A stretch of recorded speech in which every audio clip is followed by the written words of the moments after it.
Hey. Okay. I'm Liz McDade, a huge Columbo fan and a small business owner living in Santa Cruz, California. And this is my brother. I'm Paul McDade, an assistant editor, sometimes editor, and actor working in the TV and film industry in Los Angeles. And this is Trenchcoat Cigar Peugeot, Wandering with Columbo. And every episode will bring you a little Hollywood history, glamour, and behind the scenes as we walk you through Columbo, one of America's greatest TV detective series. Yay! And tonight, or today, whenever you're listening, we are talking about Season 3, Episode 6, Mind Over Mayhem, which aired February 9th, 1974. And our snack tonight is popcorn, and our drink is brandy. So, Paul, tell me what you got. All right, Liz. This is what I have for my brandy. I have Topo Chico A Topo Chico. and some concentrate black cherry. I didn't get any cognac or sherry, but I got cherry, wild Okay. cherry. Does that count? Okay. I don't know, man. No, That's I'm a sorry. stretch. Well, look at the glass. Look, this is kind of a. Oh, This is no. That's not no. even a brandy glass. Paul's showing me a tumbler. That's for other drinks, Paul. What do you have then? I put brandy on the grocery list this week. I was like, this Ooh. week we need cauliflower, tortillas, and brandy, please, Brandy. Elliot. Elliot was like, what, you want like one of those little airport size brandies? I was like, no, man, I want a real bottle of brandy. Yeah. And he found one at our local Nob Hill. It is E&J brandy, American brandy. So American I have brandy. a legit brandy. It's not in an official Whoa. brandy glass. It's more like a stemless wine glass. It looks like a plant holder, Liz. It's not a plant holder. May I see the bottle? It's definitely drinkware. The bottle is in Sam the kitchen. And Jen want to see the bottle. Oh, I left it in the kitchen. I don't know, make me get up. And the other Patreons. Okay. I thought you were reading it. Oh, you're just reading off a piece of paper. I was reading it. I took a photo of it for our Instagram. Well, can I see the photo? Yeah, I'll show you the photo. Okay. Dear listener, apologies. While I show Paul a photo, you can see this photo on our Instagram. Oh, wow. That looks fancy. Yeah, you think so? That looks like a cool, what's that famous one they always advertise? I have no idea. Like for celebrities. It's like, I don't know. It's a cognac. You mean George Clooney's tequila? No. It's a cognac. Cognac. Oh, I don't know, man. Yeah. I'm not hip. I'm not hip like that. Well, let me have a taste. Are you going to mix the Topo Chico and the cherry juice? What's going on over there? Yeah, I thought I would try that. I know. I was thinking of getting the pomegranate, what's that brand? Palm?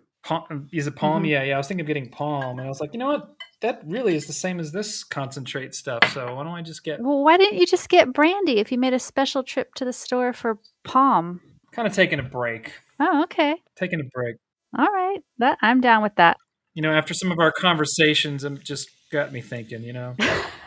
Oh, really? I got you thinking? The guy from the Blueprint for Murder guy, Leonard Nimoy. All right, we go. Cheers. See, this looks Cheers. like a sherry a little bit.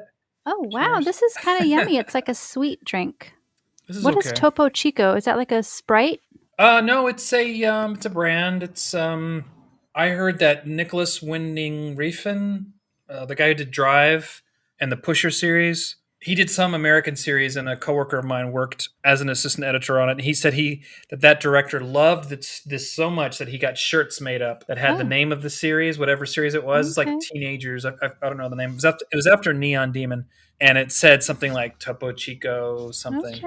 It sounded really cool, but yeah, it tastes a little fizzier to me.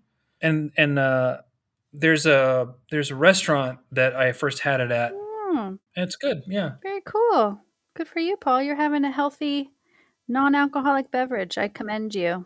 Yeah, that's right. That's great. And what about your popcorn? My popcorn is delicious. It is air popped with melted vegan butter on it and salt and nutritional yeast. Very good. What about you? You got some popcorn? It's I have one of the St. John, my wife's her brother BJ. He got us a cool popcorn popper. It's about Oh. like this, and St. John hates it, and I love it. Like the She doesn't know legit. where it should go. Yeah, like it turns and it gets hot. Wow, You put a little cool. oil in it. So so this is it. It can make about this much, Okay. and I put a little hot sauce on it, Oh, kind cool. of like Janet Jackson did in Uh-huh. the John Singleton movie. But I was doing that before I saw that movie. And then I put a little salt and a little pepper, and it's really good. That sounds delish. Did you hear Yum. Vesta back there? No, I can't hear her. You can't hear her screaming? No. No scream. I can't hear. No screaming is coming through on my end. Okay, good. Well, every episode has a drink and a snack inspired from the show, and we will get to the brandy a little bit later on. And the popcorn is inspired by the fact that there is no food in this episode, so it's just a good, movie food. There's no food at all? There's no food at all, Paul. Stevie Spielberg doesn't get anything? Nope. There isn't All even right. any. The only thing that's consumed in this episode is cigars. But there is heroin in the movie. Yeah, that's true. There's heroin. Don't forget about that. I won't. All right. Well, let's move on to Smoke Signals. This is our short segment where we read letters from listeners. And today we have two. One is an announcement that our listener Heinz alerted us to. All right, Heinz. Yes. Thank you, Heinz. He emailed us to let us know about a complete Columbo Blu-ray box set that is coming out this summer. So if you don't yet have Columbo on DVD or Blu-ray this summer, you can get the full set. So that's very exciting. How much is it?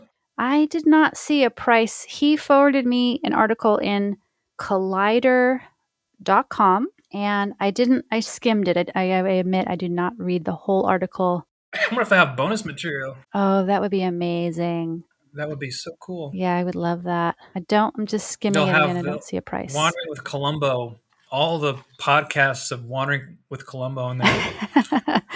Maybe we'll be included. I don't know. Is it too late to get in on that? Columbo file, man.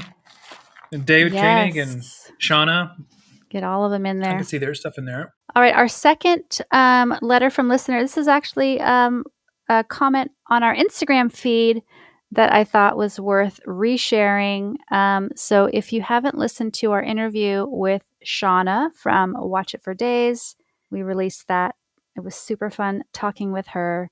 And a lot of you listeners already know about her amazing YouTube videos and are already viewers of hers. So this was a comment from at Mike Smith, ITSM, about Shauna's work. Mike Smith said, the last review, Dagger of the Mind, was incredible. Shauna researched the episode, English idioms, Macbeth, and numerous old English plays. To give one example, as I always say to the Mrs. Sir, a policeman's lot is not a happy one. Where on earth does one begin sourcing the origins of such a line? How is one to even know there's a history to such a line? She tracks the line down to the Pirates of Penzance. Anyway, Mike goes on to say that I sincerely hope Shauna finishes her project to completion. So do we, Mike. We love Shauna's work, and I'm sure that she will. She's been very focused in those videos. So yeah, if you want to contribute to our conversation, we always love hearing from you. You can email us at trenchcoatcigar@gmail.com. You could send us a message over Instagram or leave us a comment. So thank you to Heinz and Mike for reaching out. All right, let's dig into this episode, Paul. Here's a quick summary for us all. Dr. Cahill is the director of the Cybernetics Institute, and he murders his colleague, Dr. Nicholson, who's threatened to expose Cahill's son, Neil, for stealing another scientist's theory. Columbo is immediately on his tail after he finds a match at the crime scene. So let's dive in, Paul. There's some good stuff in this one. Good stuff to unpack here. This one's very unique. It's just I don't think I've seen a Columbo like this one in terms of story, direction, location, characters. It's super unique in a good way. Yeah. I'll say more as we dig into it. Awesome. I want to just point out a little trivia here. This is actually the first episode, but one of a couple of times where someone's smoking habit has gotten them in trouble with Columbo. So in this episode, like I mentioned, it's a match found at the scene of the crime that gets Columbo on this guy's tail. And then in an upcoming episode from season 4, there Columbo finds the flint from a cigarette lighter at the scene of a crime. You just ruined it, Liz. Spoiler alert. Just kidding. Oh no. Spoiler We just alert. lost all of our listeners right there. Everyone's gone. And then also there are the cigars in Short Fuse where the bomb was built within a cigar. But the cigars weren't exactly they were kind of the clue in that one too. So I guess there's 3 episodes where the cigarettes or cigars kind of get the killer in a little bit of trouble. So that's going to happen in this one here too. All right, let's jump in here. We got our summary. This one starts out in the research lab. So we see Dr. Cahill. He's busy at work at a computer. And in a separate room, there are several scientists and army people, lots of men in uniforms with a lot of fruit salad on them. Do you remember that reference, Paul? Mm-hmm. It was Eddie Albert. That's right. Eddie Albert had a lot of fruit salad on his. A lot of fruit salad. Exactly.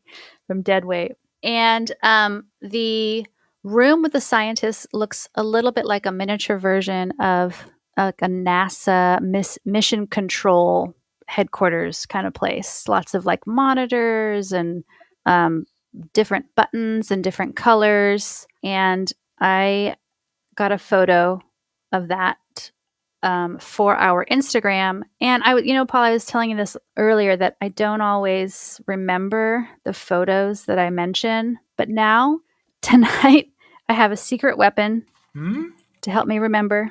It is a piece of paper and a pencil. So I'm writing down all these photos. So we are going to include the NASA mission control and the war room, they call it. I think they call it the war room in this episode. Finally, Liz. We'll see if it actually appears on Instagram. I'm sorry. Well, I have my piece of paper, so you know what's going to happen.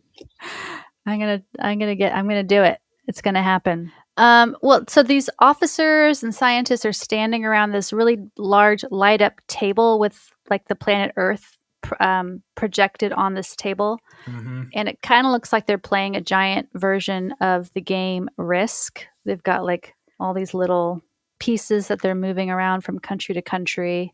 And the room that Dr. Cahill's in is like the supercomputer room. So it's got all these towers of computers. A supercomputer is basically a bunch of individual computers that are linked together. So he's in his room. They're down there. And I found a little bit of trivia on IMDb about this room, Paul. Yeah. So this is from IMDb. The main computer room scenes are made up of old sets from the Andromeda strain from 1971. Oh, wow. Yeah. Which had a composer and actors that have been in Columbo. Ah. Like in Deadweight, the mother in Deadweight, and then the jazz player in Etude in Black. And the composer, yeah, I think I said that, yeah. Yeah. You did. What's in that Toco Chico, Paul? Just kidding. Yeah, exactly. Just water. Paul's on water. I love it. Okay, well, we also have a cameo from Mike Lally here. Oh, yeah, I loved it. That's so great. So Mike Lally is one of the lab technicians, and he's delivering orders or announcements to the folks who are making decisions in this sort of simulation war. He says, I wrote his lines down. He says, China, air attack, 1300. And then he comes back around and he says, submissile attack, China. So good job, Mike. So back upstairs in the computer room where Dr. Cahill is working alone with the supercomputer, his assistant Ross brings him a note from Dr. Nicholson, and the note clearly irritates Cahill. So Cahill wraps up the war exercise that's happening downstairs, and he has some very dire predictions for the free world here. Apparently, they're all practicing for World War III. He says they're having very unsatisfactory results with a 75% mortality rate for the Western Hemisphere. I don't know if you caught that, Paul, but man, that's some heavy stuff right there. Yeah, it would seem All right, about right go though ahead. with nuclear or that kind of fighting all these different countries. Yeah, I mean, that seems pretty extreme. I don't know. I'm just going to sip my brandy and watch more Columbo. Not worry about that right now. There's a book that came out in 1972 called Think Tanks by Paul Dixon. And in the intro of that, he mentions exactly this kind of think tank where they simulate. He mentions like a ton of different think tanks, and every year they keep growing and growing. Like you have jihad think tanks in the United States that are associated with people at universities. You have what I mean. You have them all over different countries for different reasons, testing and But that book was in '72, and I almost feel like the screenwriters of this took a look at that book. Oh, I mean, yeah, that would make sense. This was released in 74. So very well could have been inspired by that book. All right, it's time to meet Dr. Nicholson, and he is in Dr. Cahill's office. So Dr. Cahill comes back to his office. Did you recognize Cahill's secretary? No. So his secretary is played by Deirdre Hall from Days of Our Lives. She was on that show for so many years, Paul. So Days of Our Lives is a daytime soap opera here. And she started on that show in 1976. And she was on it recently, like within the last few years. She had some kind of like reappearance. Oh, cool. So anyhow, it's an amazingly long run. This is not her last Columbo appearance. We're going to see her again in the reboot, 1990. She plays Diane Hunter in Columbo Cries Wolf. She was also in an episode of Murder, She Wrote that same year, 1990, The Sicilian Encounter. I recognize her because I used to like Days of Our Lives when I was in high school. Oh, really? Yeah. I think I would watch it in the summer or something. I don't know how I watched it because it was on during school, but yeah, it must have been like a summer thing. Anyhow, so secretary lets Nicholson in or Cahill brings Nicholson into his office, and Nicholson, his colleague, explains to Cahill that Cahill's son, Neil, plagiarized Carl Finch's theory of molecular matter, and this work that Neil published has earned him a major award that he's just received, and I think there might be like some kind of an awards ceremony that I think he goes to an awards ceremony or for this episode. So Carl Finch has passed away, and Neil worked under Carl Finch, and Nicholson realizes that Neil just took Carl's theory and then used the supercomputer at the Institute to test it. So, I just want to point out, I don't know if you noticed, you probably noticed, everyone who works at the Institute wears this ID badge that's like a plastic button that like pins on, like this round plastic button. It's a little odd to me, but maybe that was, they had that at, during the 70s, maybe people did have that kind of thing. You would think it'd be more of a square. Yeah. It's this very like unprofessional look. It's very much like a novelty button or something. I don't know. Yeah, like they're at a Democratic convention. or something. Anyhow, that's what they're all wearing. And then we learn a little bit between the Nicholson and Cahill's conversation. We learn a little bit about Nicholson and his son, Neil. Apparently, his son, Neil, would do anything to please his father. And that's probably how he ended up in this scenario where he's plagiarized this other person's theory. But there seems to be a beef between the two of them too, huh? between Nicholson and Cahill. Yeah, don't you think? Yeah, for sure. I think there's probably always tension there. What do you think that's about? It's I don't know, but it's interesting though. When Columbo first talks to Cahill about the murder, Cahill says that Nicholson was not an easy person to get along with. So maybe I wonder if there was if there were any other scenes that were cut or something. Interesting is that Jose's character, Jose Ferrer, Who played Dr. Cahill? who plays Dr. Cahill, is waging war with these games, World hmm War III, Yeah.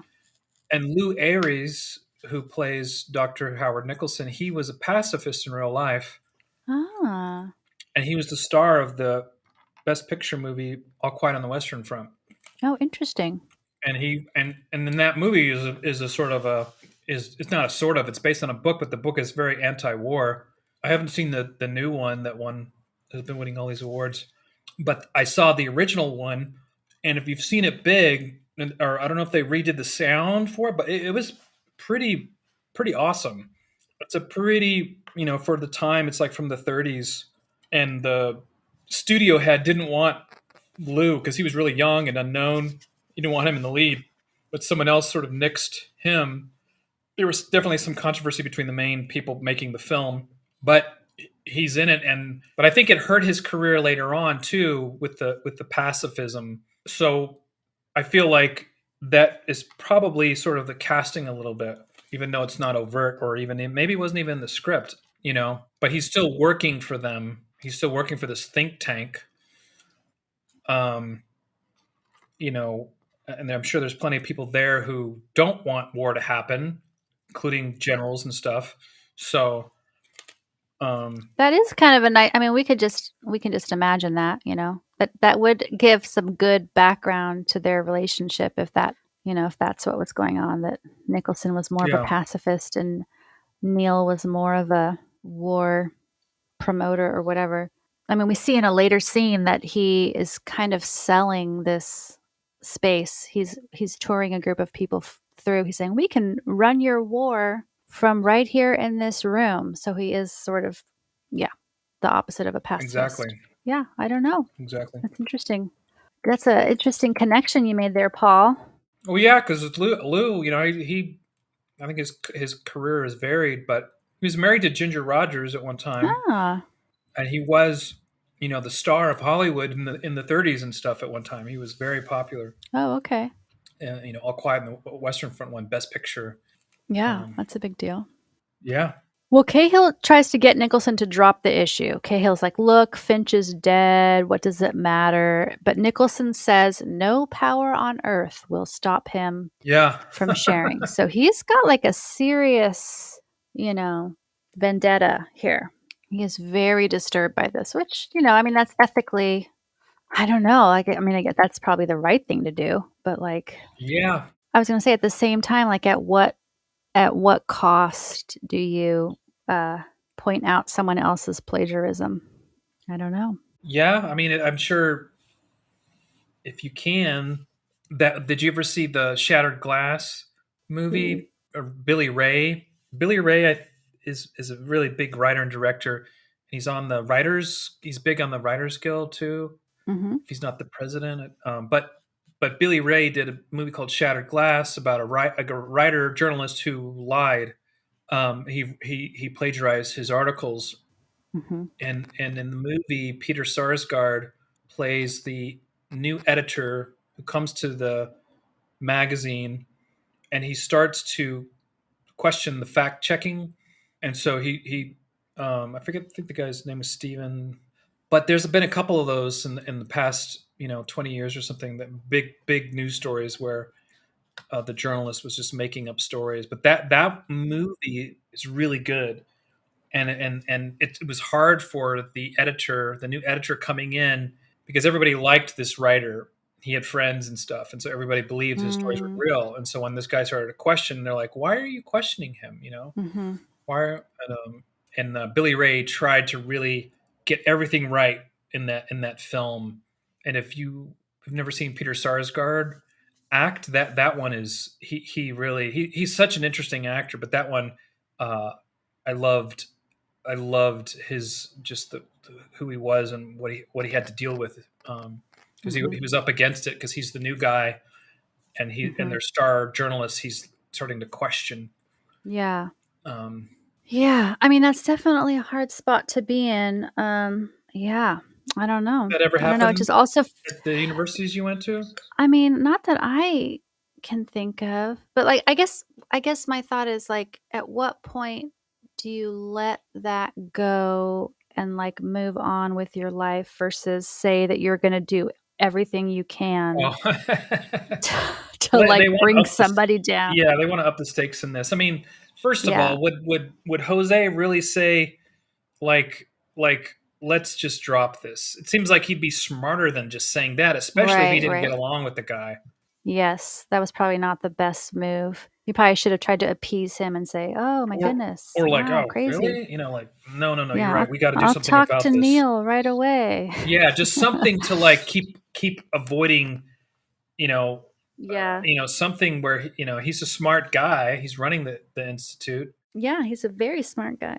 So why would you just say, let's just let this go? I mean, I guess Yeah. he's such an egomaniac that he's like, I'm in charge here. Let's just let him. It's okay. It's not a big deal. The guy's dead. Right, Let's right, just publish it and let right. him get the award. I mean, I'm sure this kind of thing happens all the time, People publish things that they didn't really put all the work into. People get left off of papers. People get included on research papers that they didn't actually contribute to. I don't know. Yeah, yeah. With the artists too, you hear about that artists hiring people to do work, and people are like, Mhm. "Well, I kind of did a lot of that work, and I'm not really getting Yeah, credit for it. right. It's not my name on it." But yeah, that's yeah. All right. Well, let's meet this famous Neil, the subject of all the problems here. So, Neil and his dad are talking. I don't know if you noticed that poor Jose Ferrer had a massive sty on his eye when they were doing this. Oh, on the bottom right or something like Yeah, that. he poor Yeah, guy, he had like this great it looks very I do painful. notice it. Yeah. And Neil is kind of trying to confess to his father in this moment about, it's like, I can't remember his exact language, but he's basically trying to let his father know, like, Yeah. hey, I don't know if I should really be getting all this credit for this research. And his dad is just like, no, no, yeah, of course you should. Don't be modest. His dad is just like in total denial. And yeah. But his mind is turning, right? Dr. Cahill's mind is turning. He's making a plan here. He's formulating a plan. And now it's time for a game of chess. Mm-hmm. So back at the institute, I think if my notes are right, Neil and his dad were talking maybe at Neil's house, and we go back to the institute. It's time to meet Double M7. A robot is playing chess with a boy. Mm-hmm. This is the second time we see chess featured in Columbo. Mm-hmm. Obviously, most dangerous match. We already chatted about that from season 2. It's a big part of that episode. It's all about chess. And the robot. Did you recognize the robot, Paul? Yeah, I did. Forbidden Planet. It just popped in my Mm-hmm. head. I mean, I recognized it before, but just now. And then Mm-hmm. it was also in. Was it Lost in Space I think so. or just Yeah, Forbidden Planet? Forbidden Planet and Twilight Zone. Okay. Yeah. And I think there were more. There might have been more as well. So this robot, Double M7, is also known as Robbie the Robot. Robbie has his own Wikipedia page, and there is a person in there. So someone is operating Robbie. Well, the Lost in Space one is a little different. Oh, okay. Maybe it's not Robbie. No, no, but the Forbidden Planet is that's the one.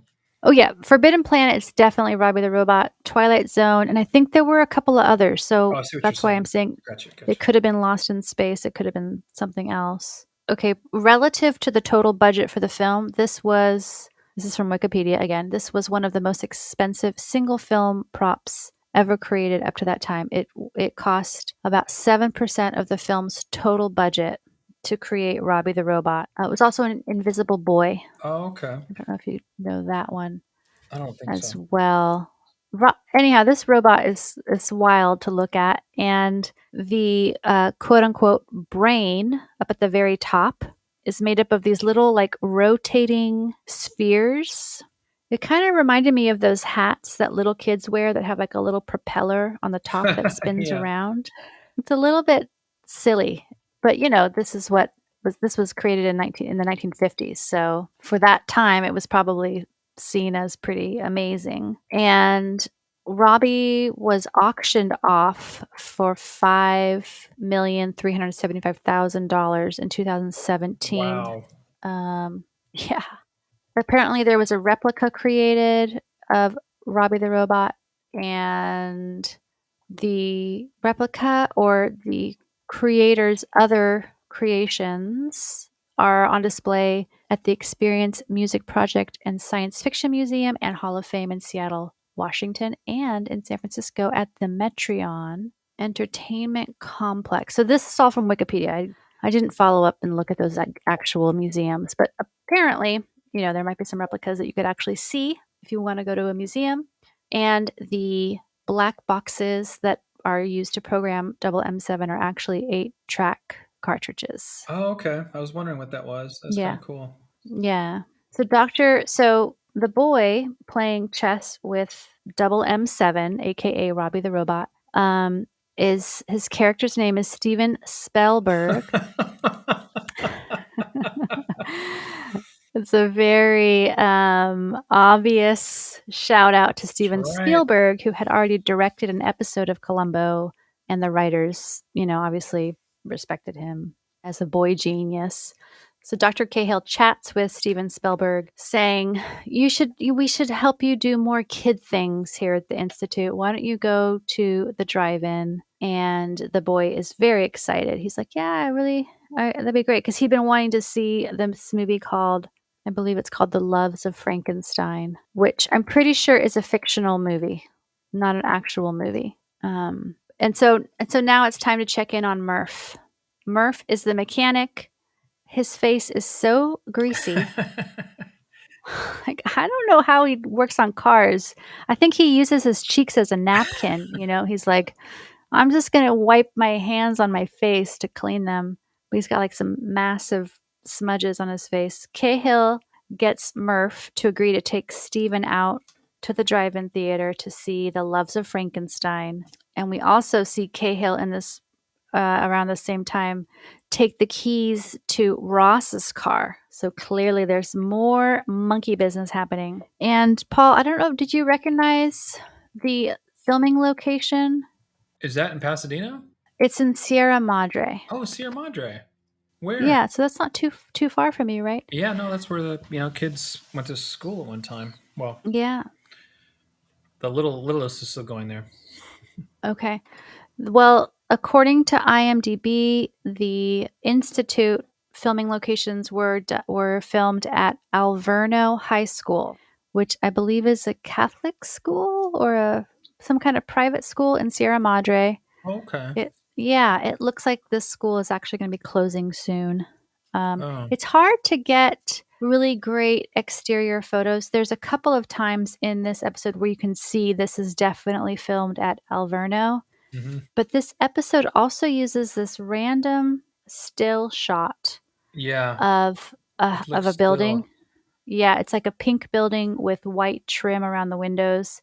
That still shot is not Alverno High School, as I cannot find any image of Alverno that looks like that still shot, but there are other moments when you can see that this was filmed at that high school. So I think that's just like a random photo that they cut to a couple times. That reminds me of Caltech. Oh, really? Yeah, yeah. I don't know if it is. I don't. It may not be, but some of the older buildings, it may not be. I mean, I haven't been down there in a while, but they have some pretty old buildings there with vines on them. But it may not be. It's a really pretty building. It looks like an old, like, French home, villa or something. Mansion. Is that what you say? Mansion? I don't know. Mention. I'm totally ruining that word, I'm sure. And the other high school, or the actual school, Alverno, was used in several other movies, including Princess Diaries, Lady Bird, Legally Blonde, and several other films. Sierra Madre did. I mean, the Invasion of the Body Snatchers, the original one, the Don Siegel one. was shot in Sierra Madre, and it still looks the same, like the main courtyard where they're moving the pods, and the Keith Kevin McCarthy work where he works. He looks out. Those all kind of the same. It's pretty interesting. Are those at Alverno too? No, just in Sierra Madre. Oh, I'm just just Sierra saying, Madre. like the Mm. little downtown area of Sierra I Madre. see. It hasn't changed much in Uh-uh. the years, is what you're saying. Yeah. Mm-hmm. I mean, they have new stores and restaurants and stuff, but the general area there is still pretty much the same. That's cool. Yeah, it's really cool. All right, back to work, Paul. So the kid has been taken care of, in a sense. Murph is taking him out to the movie, and so Dr. Cahill goes back to the lab and starts operating double M7 to run the computer in the computer room for people who are downstairs in the war room. And I gotta say, double M7's typing seems pretty fast and loose. Yeah. He's got like pinchers for hands, Mm-hmm. and he's kind of hitting like multiple keys at once, but we're going to overlook that. Apparently Yeah. he's doing a fine job running the computer. Yeah, the director Alf Kjellin, they could have, and the camera operators, they could have done another angle, or something Yeah. like that, and made it move a little faster or something. Yeah. But yeah, I was thinking the same. I'm sure everybody now is thinking the Yeah. same thing. I think everyone has seen that and has been like, wait a minute. Yeah, hold on. Yeah, I guess, Wait a that's a minute. good point, Paul. They could have just filmed this at a slightly different angle. Yeah, and then you And have it. I mean, you could have done something, but yeah. with time and they're limited, but Yeah. Yeah. Okay, well, it's time to check in on Lucille Bluth from Arrested Development, yeah. aka Margaret Nicholson. Uh-huh. Did you ever watch Arrested Development, Paul? I did. I think I watched the first seasons. Like the first one, and they have 3 or 4. Was it 3? And Yeah, they did a 3 or movie. 4. So Jessica Walters plays Margaret Nicholson. She also plays, much later in her life, she plays Lucille Bluth in Arrested Development. I love her as Lucille Bluth. I mean, I'm pretty sure she's passed away not that long ago, but she was so funny. She played the matriarch of this family that's facing all these financial and legal troubles. It's a comedy show, and she is just hilarious. She's great. I loved her so much. She was in the writer, one of the writers of this episode did a series called The Immortals, and she's in the pilot. And you can watch that on YouTube. She's great. I mean, right way back then, you could see how strong she was. When I was watching that pilot, I was like, yeah, she played Janet Broderick in episode 1 of The Immortal, and the creator was the writer of this episode. Not Joseph Sargent, but Robert Specht. Oh, the creator of that show wrote this episode of Columbo? Yeah, Oh, yeah. cool. I So did believe he he was he wrote it, but I think he helped. Yeah, he wrote the teleplay. The book. It's based on a book by James Gunn, but I think it was his idea. I thought I read that somewhere. But that's kind of fun. I was curious to see how the series went on, and then Play Misty for me, the Clint Eastwood movie. She plays like a crazy, I think a crazy woman. I have that. I've seen it. I remember she was good. She was scary. She tries to kill him. He's like a disc jockey, and then she's in Tenafly. I don't know if she was she in the pilot? But what I saw her in, she was in 2 Sidney Lumet films, and I watched them, and she was really good. One was who's the writer? One was about these college students, these women who go to Ivy League school, and they're sorority sisters, and you follow them in life, and they get old as they get a little bit older. It was very serious and funny. That one was good. What was the name of that one? Do you remember? No, I didn't look her up. I counted on you, Paul. I was like, Paul's gonna look her up. Yeah. Let's see. Okay, Bye Bye Braverman was not that wasn't that was it was called The Group. Yeah, The Group, and she plays Libby. And The Group Okay. is written by Mary McCarthy and Sidney Buckman. After graduating from prestigious Eastern University, 8 devoted female friends go their separate ways separate ways. One leaves for Europe, while the others experience troubled relationships. Decades later, they get to meet one last time. But they had a hospital scene where a woman's trying to breastfeed. One of the girls is trying to breastfeed, and the doctors are like, "Oh no!" The husband is like, "No, we gotta. You have to breastfeed. You can't give him the bottle." But it was really kind of sad and realistic, and it was there was a lot of good stuff in the movie that was for that kind of film. It was kind of it just seemed maybe not ahead of its time, but just really stood out as strong and sad it was a very interesting film. Sounds interesting. Yeah, it was like Candice Bergen, Joan Hackett, Elizabeth Oh, wow. Hartman, Shirley Knight, Joanna Petit, Mary Robin Reed, Jessica Walter. Yeah, I enjoyed that one. Cool. All right, so Jessica Walter, yeah, she's good. Jessica Walter, yes. So she is married to Dr. Nicholson, and they're at their home. So Dr. Nicholson is a much older person than her, and they are sort of saying goodbye for the night because she's going to do some kind of all-night workshop, and he's going to stay home and work in his lab and with his pipe, exactly, and his can of heroin.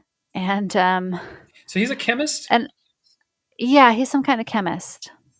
I felt like I love her and she's great, but I felt like this scene, there was a lot of explaining, like a lot of telling When she's with rather than him, like showing. kissing him, saying Yeah. goodbye? Yeah. Yeah, it did seem a little stiff or something, like a little. Yeah. Like they had to just tell the viewer, like, these two are married. They're Mhm. actually in love. They realize that one is older than the other. And yeah, it just was a little bit awkward, I guess. There was Not a believable. famous guy chemist. They made it into a. It was a U.S. scientist. He was entangled in a secret Cold War program known as MK Ultra. They did a documentary series about him, but he was murdered by CIA people. His name is Frank Olson. That was 1953. He was a chemist, or was he a chemist? Let's see. He was but his son was sure that he was murdered, and years later, Errol Morris and other people, especially the son, um, sort of dig into his report. You know, because they said he jumped out of a window, but that it was a suicide, but it was like he was actually given LSD and I think pushed out the window. Yeah, Netflix did a series called Wormwood about it. And Peter Sarsgaard actually plays the CIA employee, Frank Olson. He was a scientist who studied like when he found out he was making biological weapons, something along those lines. He really didn't want any part of it anymore, and they basically said no, and let's just have you commit suicide because they were afraid then he would give the information out or something. I didn't watch the whole series, but it reminded me of that. This is totally different because this is but I just thought of that, I was just like that was 1954 when that happened. Do you think that might have inspired the writers a little bit too? I mean, this isn't the motive is totally different, Yeah. but is that what your connection is here, Paul? Nah, I just It thought of just that. popped to your head. Yeah. Sorry folks. Stop Paul now. Totally We need random. a button that says stop Paul. Okay, I'll get one for my desk here. Well, I mean, it's just that he worked in a similar type place, and he was killed by his colleagues, basically. Yes. So Yeah. Yeah, that's the there you go. connection, Liz. There's the connection. It really happened. It happened. Okay, so Margaret leaves. Cahill's alone with his pipe, and right after Margaret leaves, this poor woman is probably not even a block away when Cahill is in the road. He honks his horn, and Nicholson comes out of the garage. So his lab is in the garage. So he comes out of his garage into the driveway to see who's honking. I'm pretty sure he says Margaret. He thinks it's maybe Margaret. Anyhow, Cahill hits him with the car. And there's a very convincing stunt double who sort of falls over the hood of the car in that moment.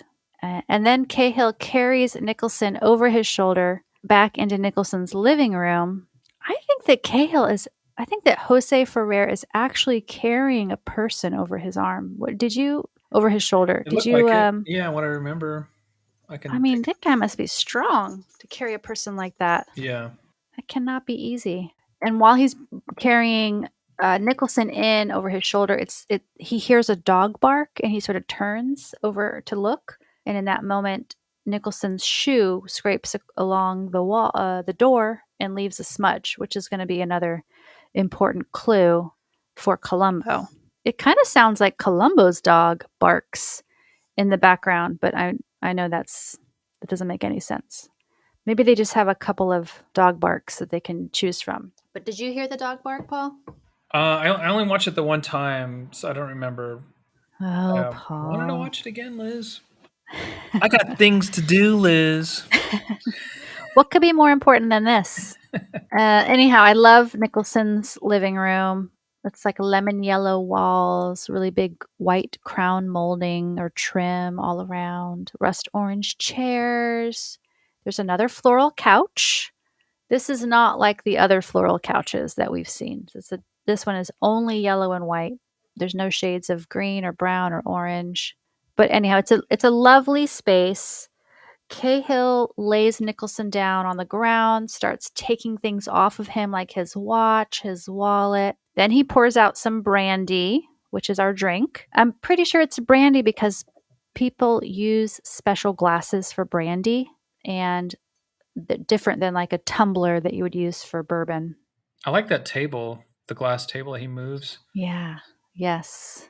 The whole room is really beautiful. I wonder, this might have been filmed in an actual home. But there's that. I wonder if Is that any one of of the cats? this was theirs. So you think it might be real? Yeah. I don't know. It might be. What were you going to That say is about? that cat, the statue by the fireplace, one that you've been used before. Yes. And well, Paul, very good catch. So there is a cat, like a yellow cat statue with a black collar.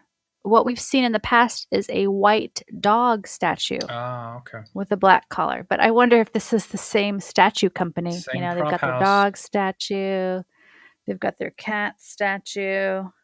Anyhow, he pours out the brandy. He lights a cigar with a match, leaves the match behind. Then he goes out to the garage, takes a file out of Nicholson's filing cabinet, F for Finch. He also gets a can marked C21H23NO5. And I'm pretty sure I was Googling it. I was like, is that the actual chemical formula for heroin? It is, except that the 5 on that can should have been a little subscript 5, not like a big 5. And by the way, if you ever Google the chemical formula for heroin, like the second and third hits on Google are like, do you need rehab? Here's the nearest rehab to you. So I don't think, not something to Google unless you're prepared And so to. they talk about that as being like they would test subjects with that, right? I don't know if they I think there's a line because he's explained. like, "What's heroin doing?" Doesn't Columbo ask him that? Yeah, I think she just says he was doing drug research for the government. Yeah, because that would I fall don't into think. that some of that stuff too that you know like marijuana on animals and people and LSD. That think tank book does mention briefly in the beginning, the forward, some of that testing stuff I don't think occurring. he was testing it on people though. He's a chemist, so I bet he was like looking at. But I'm saying they would, someone there on the grounds would, perhaps. Oh, perhaps, yeah. Perhaps not. Also, heroin is a controlled substance. There's no way it would just be like in some scientist's garage at their house. Like that would not be up to code. It would be at a very like strict lockdown sort of facility. Yeah. Um, Which oh, so you're saying it wouldn't be in his garage? no, no. But this is a different time. Maybe in the 70s they let people work with those kind of chemicals at their home lab. I don't know. Today that would not fly. Anyhow, the heroin, the wallet, the stolen watch, they all get dropped into a vat of acid and they basically get dissolved, instantly dissolved. And so Cahill, he's done his deed and he leaves. So now it's time to go back and check in on Double M7 again. Cahill gets back. Actually, before we do that, I did not look more. I guess we already talked about this is the last we see of Nicholson. You already gave him a little. You already shared his career, but was there anything else that you wanted to say about the actor? Oh no, yeah, I can't. There was there was some of the I can't think of his name. Yeah, no, I think I said enough of from what did I say? Oh, he was in Holiday, a movie called Holiday with it's supposed to be really good. I started to watch it. Cary Grant, Katharine Hepburn. He plays like the drunk younger brother to this in this rich family that Katharine Hepburn comes from. Or not Katharine Hepburn. Another character that Cary Grant is engaged to. There's Okay, Holiday. cool. Yeah, he was after All Quiet on the Western Front. He had a good career going, and then the something happened with the pacifism stuff. I forget Yeah. what that affected his career, but I guess he came back again. He's in this. I didn't look at his IMDb, uh, or I don't remember it. I should say. I thought he was a good actor. I mean, other than that kind of hokey scene between him and his wife, I thought Hmm. he did a really nice job. He was especially when he was arguing with Cahill about, his passion for the truth and Hmm. calling out the sun. I thought he was very believable. Hmm. Yeah, I liked seeing him in that because when I was trying to recognize when I was watching this, I knew Lou was in this, and I was like, ah, that's him. I recognize because he's so young and All Quiet on the Western Front. He's like, I think he's like Mm. 19 or Oh, wow. Yeah, he yeah, is young. he is even younger maybe. Um, Yeah. but it's from the 30s that film. Yeah. He's a good contrast to Dr. Cahill. Like he, he's got his pipe, his hair is a little bit more disheveled and a little bit longer. And I think even his suit was a little bit softer. And then you have Cahill, who's a little bit tougher and sleeker. Yeah, so you could just kind of imagine how their personalities are different and Yeah. how they've Well, in clashed in the in past. 1971, that was Daniel Ellsberg worked at the Rand Corporation, mega think tank, and he looked at the studies they did of Vietnam, the Vietnam War, and the studies the studies he was looking at and the reports he was looking at all said Vietnam is not winnable and it's a bad move.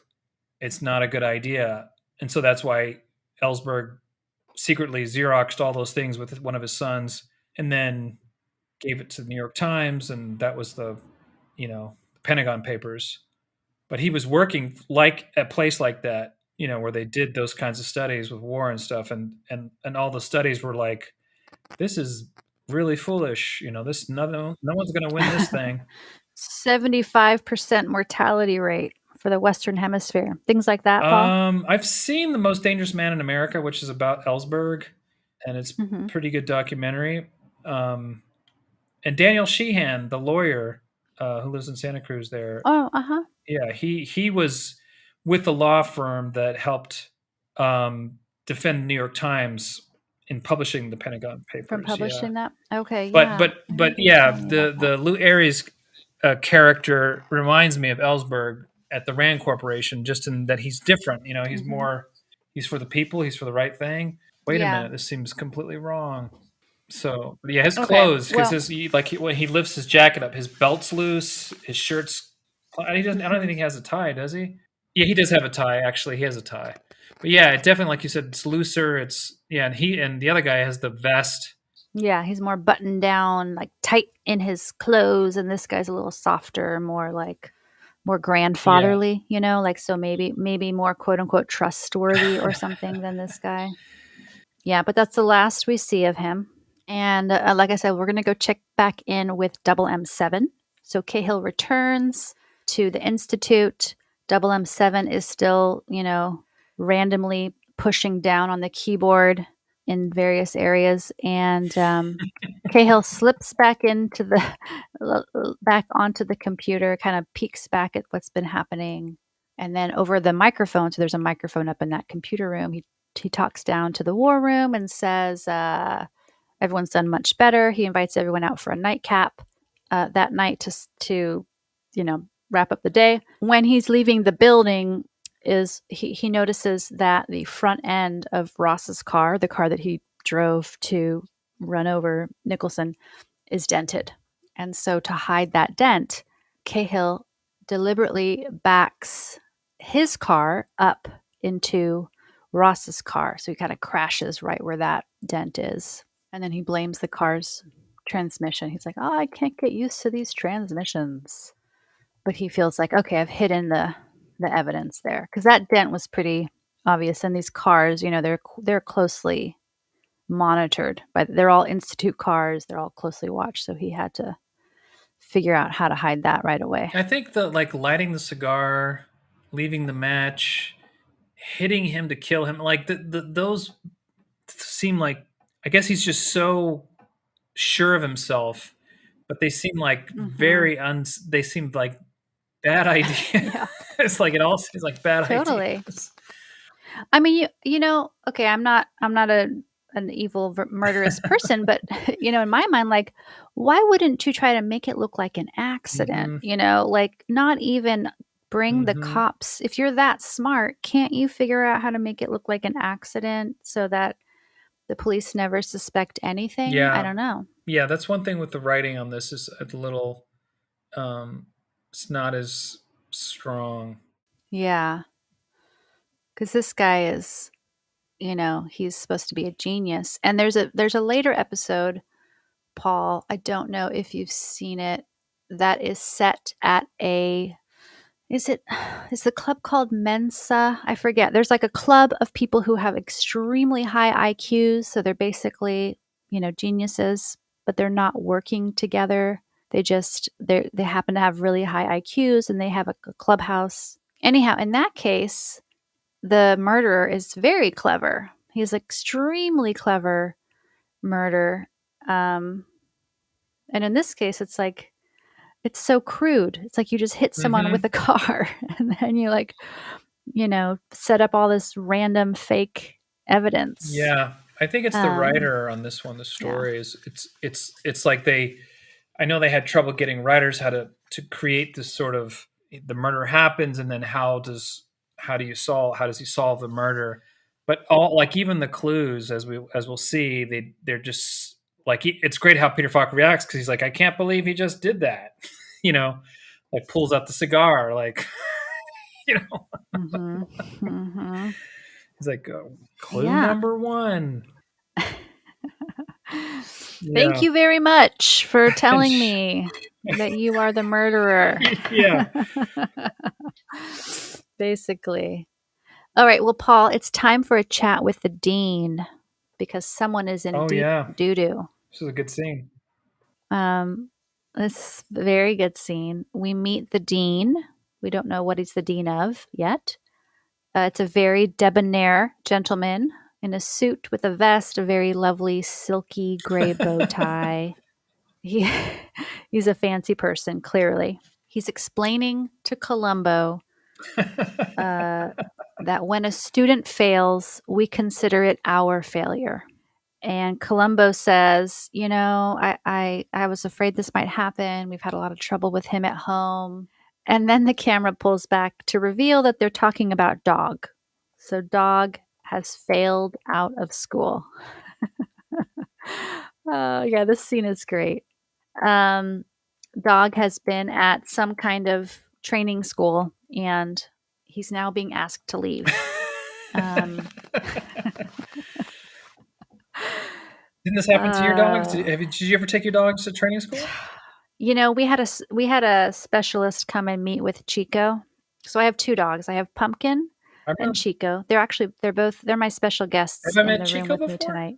I remember. So nobody meets Chico. Chico is our secret dog that only the family gets to meet because he's also he's not like Dog, but he has his own very special needs. He's afraid of many things. He's afraid of no, I can't show him to you. Are you kidding me? No, he's in his kennel. He's good. He's sitting on the floor. Okay. Pumpkin's on my bed. Turn the camera towards him. I don't know. Paul, it's too much work. We gotta get through this review. Come on, Liz. Okay, we got to move on. Anyhow, yeah, Chico probably would be in a similar state, We'll but put that Chico on might Instagram. bite. Chico's more of a biter. Unfortunately. You hear what I What are said? you going to do? What? But we'll put a picture of Chico on Instagram. Sure. Okay, I'm writing it on my piece of paper, my high-tech Okay, you guys piece hear of that? paper. Chico. So just a couple funny things about Chico. He's terrified of parked motorcycles, orange traffic cones. Really? Yes. Oh, sorry. Anytime he hears a loud noise, he freaks out. There's this one spot on our road. Every time we walk past it, he yelps Really? like he just stepped on a piece of glass. Oh. Yes, I'm not kidding. Okay, picture of Chico. I'll show you all Maybe pumpkin too. maybe he's psychic, Liz, and he's picking up on all the bad juju around the Yeah, places. I mean something. I don't know what is Oh, going a on with sound, him. maybe a sound, right? He can hear sounds we can't. Yeah, you're right. I don't know. But it's like I step on him. I'm like, I didn't step on you. Why are you yelping? And it's the same spot on the walk. Really? Yes. He yelps like I stepped on his foot. Okay, Can sorry. we get it? Can we get an Tangent. Instagram of that area? Yeah, Can I'll you do just that for live us? stream my No, whole no, dog walk. no. Just a picture, Liz. Okay, I'll take a picture of that spot on the road. I'm writing it on my You paper. better. Or bring your phone Spot with you. on Do you dog bring your phone walk. with you when you go walking? Yeah, because usually I listen to a podcast. Oh, okay. Yeah. Okay, where Chico yelps. All right. Okay, you asked for it. You All got right. it. Give us a Okay. 360 of it. Okay. So Columbo is, he's got dog under his arm. I love how he carries dog. He's just like under his arm, and then he gets a phone call that he needs to show up for work. He needs to report for duty, and now he's on the case. So he pulls up with his dog in front of the Nicholson residence, scene of the crime. And I actually did get a picture of the exterior of the house, and I will add that to our Instagram. And I believe it's on the Columbo file location map. This house is listed as 176 South Muirfield Road in Los Angeles. So that's like central LA Wilshire neighborhood Okay. Well, near sure. like the La Brea tar pits kind of and Oh, the Grove. near LACMA. Yep, near that. Modern Museum or LA County Museum of Modern Art. Okay, LACMA, yeah. yeah. That thing. That place. I don't see a 176 on Google Maps. I see a 165, and that might actually be the home, but it's hard to tell. It looks like Columbo pulls into kind of a curved driveway. 165 has a curved driveway. It looks like Yeah. there's sort of a separate garage structure separate Mhm. from the house. 165 also has that. So it might be that home, but I'm not totally sure. Anyhow, Columbo enters the house and he's getting up to speed on the scene of the crime, and he's instantly thrown off by what he sees because, Cahill poured out 2 glasses of brandy, but then he also sort of tossed the room a bit to make it look like there was a struggle, and he stole a couple of things. So Columbo is confused, and Columbo discovers Cahill's pipes. So Cahill has a pipe rotation, 1 pipe for each day of the week. So Paul, I looked this up. I guess this is actually a thing. Yeah, I believe it.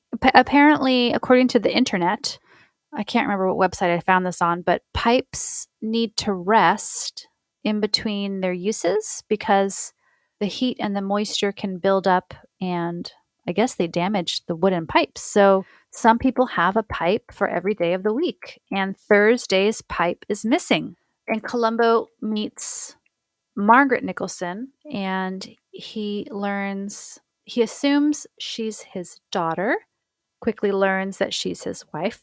She handles the mistake with grace, like this happens to her all the time, but she corrects him. And then Cahill shows up to the home and gives a very awkward hug to Margaret. You can sense immediately that these two are not close and she is not comforted by him. And so she leaves. And then Columbo, I love this moment, Paul. I don't know if you remember, but she leaves. And Columbo's standing in the doorway of the study where he was just chatting with Margaret. And Cahill's standing in the hallway or like kind of right out front. And they're just kind of standing there silently together. And Cahill says something like, I can't believe it. It's unbelievable. And Columbo's just kind of like silent and like nodding his head and watching this guy. Anyhow, you should go back, watch that moment. It's one of those Yeah. juicy little silent, you know, moments between people. Yeah, no, I remember that. I remembered I really liked his simple, curt answers to him. He didn't try and give him information. Whenever he's asking him stuff, I mean, like once he tries to give a plausible answer, but in general, I like how he's kind of like, okay, well, I'll see you later. Like I got, he's kind of like, he's less interested in what he thinks, what Columbo Mm-hmm. thinks in a way, like really not interested Yeah. in a way in the beginning. Yeah. Yeah. I liked his Yes. behavior. Mm-hmm. Me too. And I like their little interaction. So yeah, Columbo explained some of his issues to Cahill about the drinks, the stolen heroin, etc. And Columbo's trying to find Thursday's pipe. So Cahill walks Columbo out to the lab or slash garage to have a look around. And Columbo sees that some files, the filing cabinet is being removed from the garage. And Cahill says, "Oh, we have to take these. These are classified. They can't be here." But that is another little red flag for Columbo in that moment. And Nicholson's lab has this like desktop wire frame that holds beakers up at multiple levels, sort of above each other. Did you notice that in the background, Paul? No. Mm-mm. Okay, well, you are missing out, man. That frame has been in two other Columbos that I'm aware of. It's like one of their go-to lab props. It's in Any Old Port in a Storm. It's in the wineries. Um, Oh, okay. the Yeah, winery yeah. has like a lab room, and they have the same frame. Pretty sure it's the same frame. I could be wrong. It's pretty dang close. If it's not the exact same, it's pretty much the same. Then it appears in a later episode. Now you see him about a magician. In that episode, it's in police headquarters in the forensics lab. Oh, okay. Yeah. So I am writing down my note. I'm going to show a photo of that frame. It's kind of cool. It's like the beakers kind of like burble and um, into one another. And Oh, I now don't I know, see it. little, Now I see it. you Yep. see it? Yeah, little pipes and things. Hmm. Anyhow, so this is the moment, Cahill's walked him out to the garage. Then they're standing outside chatting. Cahill lights a cigar, and this is the moment when Columbo's like, because Columbo found a match that was burned almost to the tip, to the back end of the match, and that clued Columbo in that this was a cigar smoker. So now here's a cigar smoker, and so he's immediately suspicious. How does he know it's cigar though? I know, right? You gotta wonder, like, couldn't you light a cigarette, um, and Hmm. like let the match burn? I don't know. Yeah. Well, there's if they're doing the brandy and cigars, but yeah, it's just sort of an assumption. Hmm. Yeah, I mean, it's probably a pretty good assumption. It's Columbo after all. It's Columbo after all. And then after Cahill leaves, Columbo finds the broken pipe in the driveway. He finds that it's been run over by a car, presumably. Yeah. So it's time to poke around the institute now. Columbo just drives to the institute, and in this moment, you can definitely tell that the institute was filmed at Alverno High. So there's some good indicators here. Columbo learns about Ross's car having that front end damage. And then he also Oh, I do notices. know this place. I drive by it all the You do? time. I do. I drive all the time. I just Yay! now thought of it Ah, but the road is way far. There's like a huge area of land between the buildings and the road, and there's gates yeah. around the. Mhm. Oh wow, yeah. Whenever, yeah, I'll. I don't think tomorrow I'll go by there, but whenever I pick up, my daughter Vesta, I go by it. Yeah. Oh, that's awesome. I'm pretty sure it's the same place. What's the address? I'll look it up Very just cool. to assure you. Oh gosh, did I write it? I don't think I wrote the address What's it down. called It's again? Alverno High School in Alverno. Sierra Madre. Yeah. Yeah, I was on Google Maps trying to get some better images, and like you said, the buildings are far back from the road, so you can't see them that well Yeah. from the road. This is the place. Yeah, I've actually filmed the fence before. Well, I didn't film it, but I hired a camera person. My friend M, she filmed. We were going to Upton Sinclair's, one of the last places he lived over there, and I was going to film. I filmed the exterior of his place, but yeah. That's Oh, it. that's so cool. Yeah, that's Yay. awesome. I'm Should just try to like get a selfie in front. you're explaining this all to me. I'm like, yeah, never heard of it. Thank goodness you have me, Paul, Mhm. to tell you about your daily life, what you see. That's right.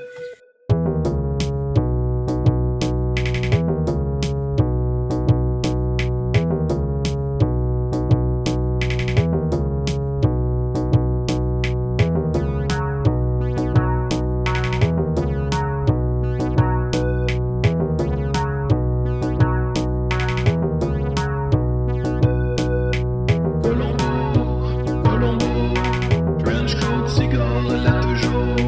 Colombo, gourmand pour Colombo, hot gun, what a look. Colombo. Oh, okay. So Ross's car has the damage, and then Columbo notices that Ross's odometer has a few extra miles on it that were not on Murph's very meticulous logs.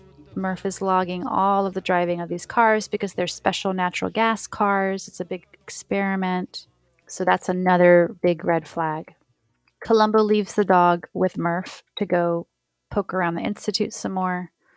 And now we are going to meet up with the cause of all of this mayhem, Neil. He came home early from this conference where he got his award out of concern for the murder and for Margaret. We learn now that Margaret is his therapist. And this is kind of a weird relationship. And I feel like TV and film do this a lot, where the relationship that's portrayed between a therapist and a patient is really not ideal. It's like not what that should look like. So these guys are like really close. They're not just having their weekly appointments, they're like very connected in probably not the healthiest of ways. Yeah. Yeah, that's revealed later on. Yeah, I did not see that coming. What's that? Weren't they're having a relationship, right? No, that's not real though. Oh, it's not? No. It's made up. Oh, because he makes it up. Okay, sorry. Yeah, we're jumping ahead. Sorry. We're jumping ahead, but that's okay. But yeah, And I I'm mean, getting it confused. it's normal to be confused, Paul, because Neil is like expressing all of his concern for his therapist. He's like, I want to, how is she doing? And, obviously if your therapist's partner got murdered, like you would also be concerned, but you wouldn't like cancel a trip and come home to check in on that person. Like that's not. That's right. I was believing that it was real, but no, it's all yeah. Sorry. See, we'll only watch it once, Liz, and now I'm just. This is what happens, Paul. What are we going to do with you, man? I don't know. It's okay. I know life is busy. Good writing, though. Good writing. Columbo's good at the end there. Jumping up Yeah. ahead. Sorry, people. You're jumping way ahead, man. Hold on. We have a couple more things I we got love to the chat about. books in the office there. All those little books, pamphlets, and stuff in Oh, I didn't even notice Jose those. Ferrer's office. Huh, how did I not notice them? Pamphlets? Like brochures? No, the bookshelves, all the books on the bookshelves. Oh, okay.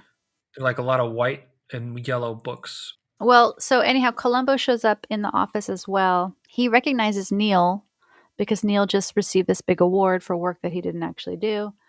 And Columbo's excited to chat with him, but Dr. Cahill kind of pushes Neil out of the office as fast as he can so that Columbo and Neil can't really talk. Which is, I mean, it's kind of smart. Like, the less you say to the police, the better. But it's also another clue for Columbo that, something's going on here. And Columbo asks Cahill if he can have permission to poke around at the Institute because, he figures that somebody at the Institute might be connected to this murder, and he's especially interested in Ross because Ross's car has that damage and it has the extra mileage. And Cahill explains kind of in a joke. He's like, "Ha ha! Oh, I hate to disappoint you, but I caused that damage." But Cahill can't explain the extra mileage on the car. So Ross comes in. Ross is Cahill's assistant, and as soon as Columbo sees Ross, he dismisses Ross. He tells Ross, "No, you're not a suspect." And Cahill is surprised, but Columbo says, "No, he's too short because that shoe polish that got left behind on the door was at a height." I mean, man, Columbo's physics are impressive in this moment. He's like, the height of the murderer had to be exactly, 5'9" or taller. I don't know how he. Sorry, Cahill. I don't know how Columbo knows so clearly, but he knows that Ross could not have done it. Ross is too small. And then Columbo gets his little tape recorder out and starts yelling. And I love how he yells into it. Like, yeah, that is so good. Like it couldn't pick up on his normal voice. He's like, "Why did the car have extra miles?" I wondered that was probably Peter Falk, right? That was probably him. Like, let's do it. This is kind of like how he would do it. Yeah, I could definitely see that. It was funny. I mean, that's one thing about the script is like I feel like with Dog being at the little university, and then the little boy, can you watch the dog? He's asking all these people to watch the dog. These are out of the ordinary things that, I mean, he does a little bit of this, but not this much. Yeah. And so the even like talking into the thing, that one is kind of like him carrying his books in a bag kind of thing. That one's kind of believable. But he plays it how Columbo would do it. This is how he would, so it's like I was surprised to see so much of that sort of going on, with him asking everybody to watch Dog. Like I feel like he would have wanted to change that in the script. Yeah. Did you read Koenig's chapter on this? I didn't either. I wonder what he had to say. We'll have to read. Yeah, you're right though. I wonder if the writers put that in. Maybe they needed to fluff out the script a little bit, and so this is kind of like a B story or a C story. But what's cool is that he, whether Peter Falk wanted it, he played it like Columbo would do it. This is what Columbo would say. Well, so it was good. I was just surprised. Like I was saying, this episode's is very different for me from what I've seen, and remember from the other ones in the past. Yeah, it is different. I agree, and we'll talk when we give our final ratings. That's right. Yeah. Okay. Well, it's time to check on K44. This is not M7. K44 is the supercomputer. Cahill brings Columbo to the supercomputer room to explain his alibi for the night of the murder, shows him the ultra sophisticated computer, and says that he was operating it. I saw on somebody's Columbo blog, it's an inactive blog, unfortunately, that the supercomputer consoles reappear in a later Columbo episode called Playback, which we'll get to in. Oh, is that Oscar? Yeah, Oscar Werner. Yeah. Yes. He was in a movie with Jose Ferrer and Alf Kjellin, the director of this, called Ship of Fools. Oh, cool. Based on a Catherine Ann Porter piece. Wow. I started watching that, and it was nominated for a bunch of Oscars. I don't know if it won anything, but very interesting. But go ahead with the Playback. You've seen? I don't remember that one. Oh, it's a great one. It's a goodie. It's definitely a good one. And Playback, the Oscar Werner. Oh gosh, I'm blanking on the character's name. The character has like a room in his home, a surveillance room in his home to keep things secure, and he has a lot of these automations set up, like sound operated doors and a wheelchair lift for his wife.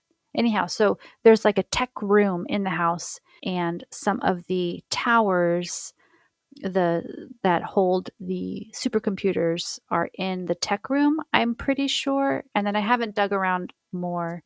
I didn't rewatch Playback, but I glanced at photos of Playback, and I was like, oh, I'm pretty sure those are the towers. And then the console with the monitor and the keyboard, we might see some familiar set pieces in that one. Yeah, this reminded me of War Games too, the movie with Matthew Broderick, John Bonham directed. Did you ever see No, I haven't that War seen that. Games? It's like the computer's like, "Would you like to play a game?" It's Matthew Broderick plays this young genius who starts a war machine to thinks that a real war is going to happen, something along those lines. It was great when I saw it when it came out in the theater. It was one of those films when we first moved from Germany to here to the United States that was amazing, like, to me. Oh, cool. I've been wanting to watch that Yeah. again. You should. Okay, let's watch it now. Let's do it. and talk All right, about everyone, you guys ready? We'll just live watch it here live stream with Dog with Dog and Chico and Chico and Pumpkin. and Pumpkin. She's a sweetheart, Yoda. though. Oh, Pumpkin. My dog's name is Yoda, in case you guys are wondering. Everyone was very curious. But what is Paul's dog's name? And what are his quirks? And he doesn't look like Yoda. He looks more like a Ewok, but at the shelter, the previous owner called him Yoda. Oh, okay. Okay, time to get Dog, Paul. Columbo goes back, retrieves Dog from Murph. Dog is licking Murph's very greasy face. Ew, no Dog. And Murph shares his alibi about the movie with the kid. And so now Columbo goes to chat with and meet Steven Spielberg. Columbo meets Double M7. And I just want to point out that Steve has a really cool turtleneck. It's got all these cool little stripes of different colors, very 70s. Mustard, Cool yellow. haircut. Yeah, cool haircut. He's great. And Steve tells Columbo that Cahill. So Columbo's like, "Can you watch my dog?" Steve says, "Sure. This is the second time in 2 days that I've been treated like a child." And Columbo asks, "What was the other time?" Steve reveals how Cahill got it.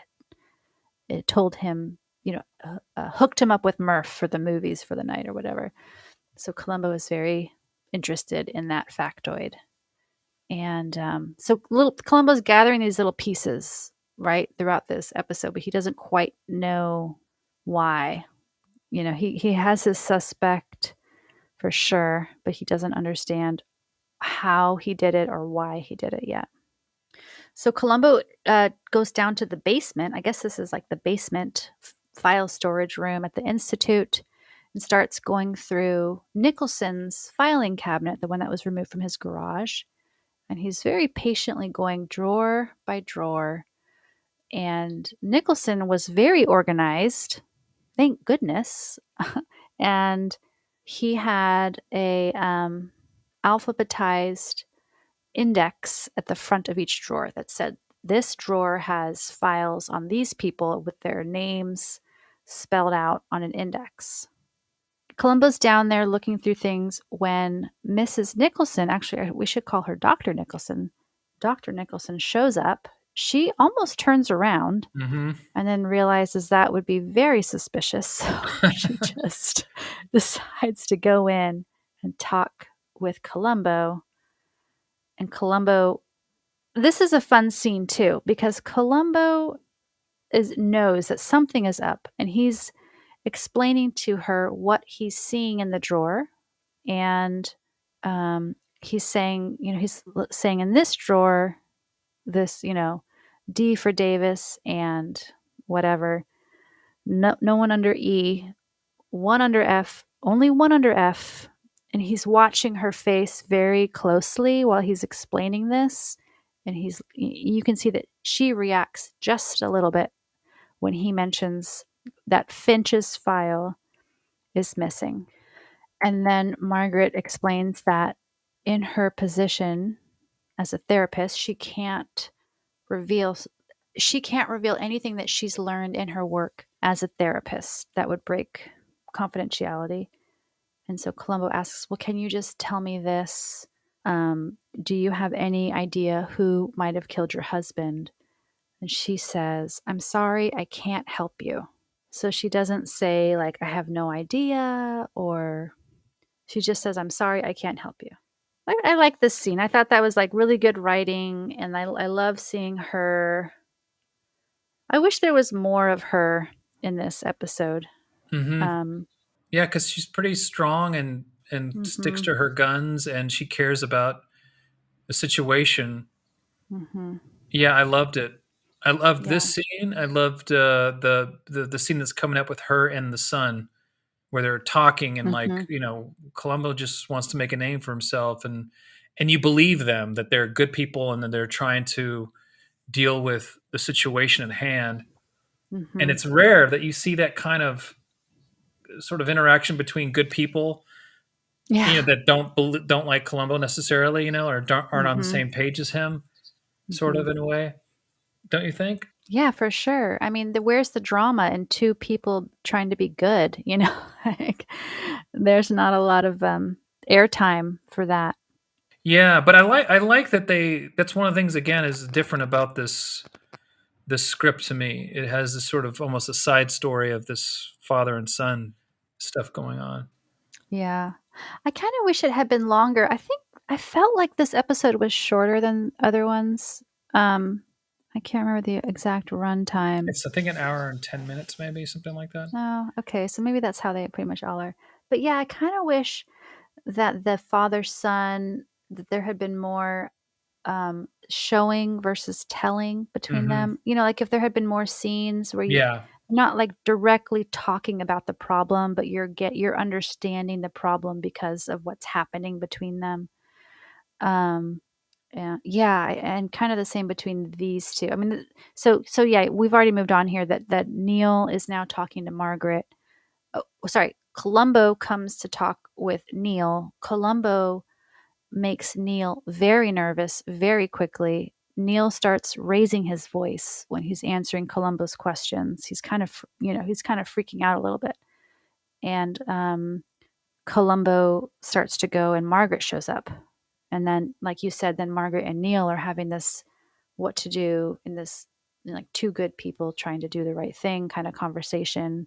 Neil feels very guilty about stealing the theory of molecular matter, I think is what it's called, what they say here. Um, and Neil believes that Columbo wants to convict him. Margaret thinks that Columbo is smarter than that. Margaret trusts that Columbo is actually piecing it together. And Neil asks her, he's like, you never told me directly to reveal that I plagiarized this theory. And she says, you're right, I never did. Maybe I should have. And if I had told you, would you have revealed it? Yeah. So, anyhow, so Neil is going to reveal his plagiarism after this conversation. He's kind of made a decision here. Again, this is one of those therapist patient encounters that is just, that's not how it's supposed to work. Your therapist doesn't show up at your house to chat with you. well, unless she's Uh, really worried about him, she knows he's going to be framed for murder, not framed for murder, but right no, is even then, don't go to someone's home. You would ask them to come in for an appointment in your office. If you're really worried, you would call yeah, the police. If yeah, you're yeah. like, I think this person's going to hurt themselves, you would call the police. But she wouldn't tell anything to Columbo, so why would she call the police? I know. I'm just saying, if you're really worried about a patient, you never go to their home. There's no reason. Yeah. No, no, no. Yeah, no, I totally get what you're Yeah, saying for yeah. sure. Yeah. But I do like the sort of it seems like they're more family than they are like what you're saying. Yeah. Than what they are. That's what I'm saying. That's the whole problem. Yeah. But it is a good. She looks like she's tearing up too when she's trying to Yeah, talk to him. yeah. She does. Yeah, it's a good moment there. Yeah, he was in Star Trek, like the second episode of Star Trek. You may have seen it. I watched it, and it was called Charlie, and it's about this. He plays this boy named Charlie that gets on this Star Trek Enterprise, and he's very much a teenager, adolescent, and when he doesn't get his way, if he doesn't get his way, he makes you disappear or he freezes you. Yeah, so it's kind of like the what teenagers go through with attitude and hormones and stuff, but it's like if they had a sort of a carry psychic kind of power and no one at the Enterprise is able to stop him. It's a really good episode. And he is fantastic. The one who plays the son in this. I thought he was good in this too, but that really like after he did that, I'm sure anybody who saw that Star Trek episode was like, oh yeah, that guy's great. His dad was a famous actor. He was on. His dad was in Alfred Hitchcock Strangers on a Train. So Yeah, I thought he was yeah. really good too. He's got a good range. Like he's trying to be calm, and then he has these moments where he kind of loses it, like with Columbo, he starts to raise his voice and get really angry, and he's able to flow between those different different ways of being very naturally. Mm-hmm. So I thought I did a good job for sure. Say it's time for a heart to heart. Heart to Heart. Robert Heart to heart. Wagner. Stephanie Paul. Powers. Neil goes to his dad. He says, I'm worried Columbo's trying to pin this on me. I did have a motive, And Neil confesses to his father that he stole Finch's theory and that Nicholson might have figured that out. And Cahill says, oh, don't worry. It's, that's behind us now. Finch is gone. Nicholson is gone. No one needs to know. And, it's probably partly my fault for putting so much pressure on you. And Neil says he really wants to share. He really wants to come clean about this, but his dad says, no, you're fine. And you can see that Neil defers to his dad, at least in this moment. And Columbo, so back to Double M. No, they're not Double M. Now they're back at K44. Columbo is back at the K44 supercomputer with Lil Stevie, and they've entered in what Columbo has gathered so far about this crime. They've entered it into the computer to try to get the computer to explain this crime and maybe help them catch the killer. The computer says does not compute. I guess there's some sort of like a murder solving program on the K44, some sort of algorithm for murders or something. It doesn't work. And then Stevie says, well, I'll keep working on it. And Columbo says, I don't want to keep you from your other work. But Stevie shares that he'll program Double M7 to run the computer because programming Double M7 is his work. And then it all clicks for Columbo. He realizes Double M7 can operate the computer. So now this is the moment where we talked about earlier that Dr. Cahill seems to be selling their war program to other people. So there's visitors coming through. He says, we can fight your war for you from this room. Then the computer starts bleeping and blorping and acting funny. And Cahill excuses himself, goes upstairs, catches Stevie and Columbo operating K44 via Double M7. And Cahill's angry. He shuts everything off pretty skillfully too. Like he keeps turning stuff off. It's really great. Yeah. There's a lot of good things to turn off in there. Those look like kind of like reel to reels. The large machines with the big round. Yeah. Well, they are, but I think that is how the original computers were. Okay. Yeah. Very cool. At least in Hollywood. I've seen that before in some other Hollywood films. This is a Hollywood computer. It was a Andromeda strain, remember? Oh, yeah. It's totally how they worked. But now Columbo kind of shares, I see that you know how to turn Double M7 off, so I'm sure you know how to turn him on. And Cahill says, maybe, but you can never prove that the robot was working the computer. And we're getting very near the end here. So there's a couple of things.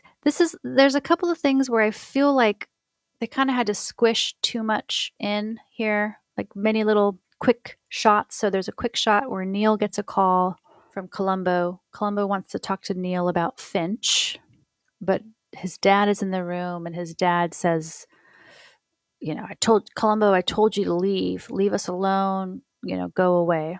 Then Cahill goes to Portland, but when he gets off the plane, he learns from a whole bunch of reporters that Neil made an announcement about stealing that theory. Cahill loses it. So now we kind of see where Neil gets his temper from, because Cahill starts yelling at the reporters to leave him alone. And now we're in the final scene. Neil and Margaret are hanging out in the war room.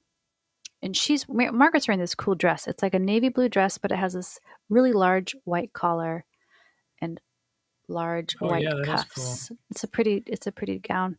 Very simple. This is probably Grady Hunt. Grady Hunt. He likes those solid colors, very few It is Grady Hunt.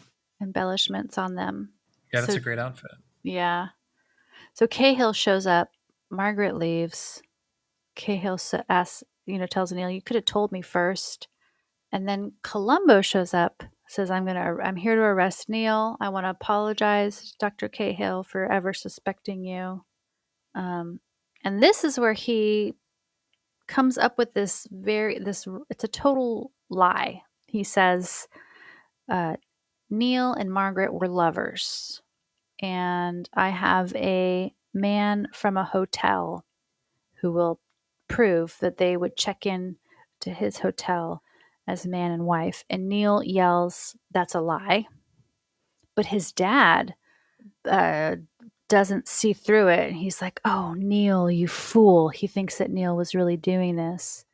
And Columbo says some other things. He's like, I found Nicholson's tobacco from his pipe embedded in the wheels, the tires of your car. The extra mileage on the car, and then, like I mentioned, the hotel owner. So Neil gets carted away, Columbo leaves, and Cahill starts chasing after Columbo. He starts running up the stairs. He's like, Columbo, Columbo. And then Columbo is actually behind him, sitting in a chair, lighting a cigar. He's like, I'm here, Doc. He's sitting on a really cool, I think these are called tulip chairs. They're kind of these like modern space, like Jetson chairs, like a white molded plastic. Okay, yeah. With a round base. It sits on a single pedestal with a big round base. I don't know. I think they're called tulip chairs. I could be wrong. It's got a chartreuse pillow on it. Oh, they are. Yeah, St. John could tell you, but yeah, those are definitely tulip chairs. Well, I shouldn't say definitely, but they look like them, yeah. Yeah. So Cahill says, you're a strange man. It was a bluff I couldn't afford to call. And he confesses to Columbo that he did it. This is actually so Cahill sits down on the steps with Cahill, and it's actually a really sweet moment. It kind of feels weird to say that because Cahill's like a murderer. But I think Columbo understands. He pulls out his little tape recorder. He's like, I suspected you 10 minutes after I met you. He explains the match he found at the scene of the crime, and he plays back his tape recorder. Son doesn't smoke cigars. Father smokes cigars. Father loves his son. And it's just kind of sweet. It's like, yeah, parents do love their kids, and they do all kinds of crazy stuff to protect their kids. And I mean, yeah. And then the match going all the way down, that's what he just says. Yeah, you wouldn't do that with a cigarette. You'd light the cigarette and be done. But going all the way down is because you're puffing this cigarette. So that does answer that question. But yeah, no, did you see The Last of Us? Have you heard of that? Mm-mm. I've heard of it. I have not seen it. Okay, yeah, it addresses exactly what you're talking about. I thought it was really good about the extent and the lengths that people go to protect Yeah. what they think is protection. I mean, it's a several episode series, and each episode is different, but it has a lot of that sort of choices people make. It's different than Columbo. It's more like, if you were like not during Nazi time, like would you, how would you protect people, and how would that kind of thing, like taking sides or hiding someone or not hiding someone or revealing where someone is, that kind of thing. Wait, is this Steven Spielberg's movie? No, that was different. No, The Last of Us is an HBO Max series Oh, okay. that's by the guy who did the Hangover series and Chernobyl, and then the creator of the game The Last of Us stars Pedro Pascal and Bella Ramsey, I think. Those are the stars. I just showed Liz a picture of the Hollywood Reporter with Inside HBO's Zombie Apocalypse Plan. Yeah. But it was fun watching it with the boys in St. John. That was the best part of that series for me. Oh, right. You guys had a regular routine, right? It was like every. Mm-hmm. Yeah, the first episode is pretty epic. Mm-hmm. Like the acting, like I got really sad watching that. It was just like, and it's that first episode is crazy. Mm-hmm. Okay, it's good to know. Yeah, I don't have HBO. I've been talking with people, a few different people this week. They're like telling me these great shows. I'm like, I don't have HBO. It's gory. So, It's very gory. It's scary, zombie kind of thing. Also, yeah, I don't love scary, because usually when I'll usually watch, the time that I have to watch a show is like right before bed. Mm-hmm. So I don't love watching scary things right before I go to sleep. Yeah, it can be much. St. John skipped out on a couple at night. She was like, "No, I want to go to bed now. I don't want to have a nightmare with this thing." But they're not zombies. I don't want to say too much, but yeah, no. Don't ruin the show for everyone, Paul. Gosh, we just lost the last of our listeners. Yeah, it's like Annie Port in a Storm in a way, but yeah, I like the dialogue and the lines there at the end. They're talking to him, and yeah, it is totally like Annie Port in the Storm. Yeah. Anyhow, it's a cool little moment. They both, this is one of the things I don't know if I've said it before. Columbo is not gloating when he catches a murderer. It's not like a huge victory for him, because the whole thing is just. He's not doing that, Liz. He's not, at least not in this episode, because the whole thing is sad. It's sad all around. Yeah. It's like there is no like victory, really. I guess justice is being served, which is good, but he's like, yeah, I don't know. It's a good moment. They both look a little bit dejected on the stairs, smoking their cigars together. Yeah. Alf Kjellin, he one of the first big roles he got, the director of this, was in Ingmar Bergman's script.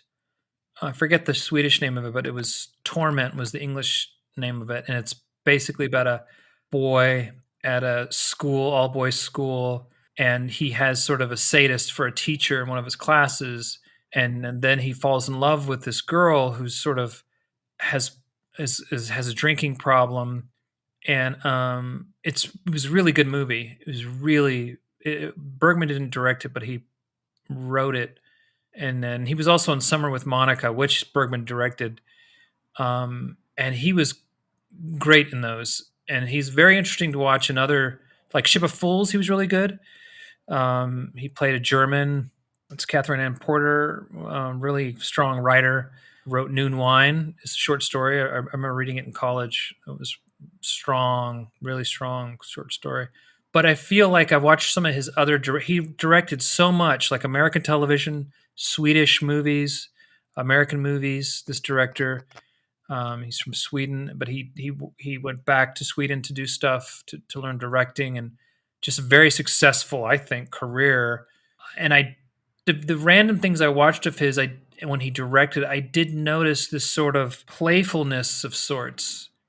He's sort of like the opposite of a typical Columbo, I felt, like with the big robot and the little boy, even though that's in the writing, but still like the dog, and then like people's reactions to things. it's sort of like much less serious in some regards. It's not as tight, not as sort of there's sort of a lightness to it, but there's this love that's in it too. Like this sort of like I watched some other films that he did, and I noticed that there's sort of a different I don't know what you'd call it, but I felt like that the way this comes out is definitely the director had a big hand in how it is, and it's not bad. It's just different. It's not a typical Columbo to me at all.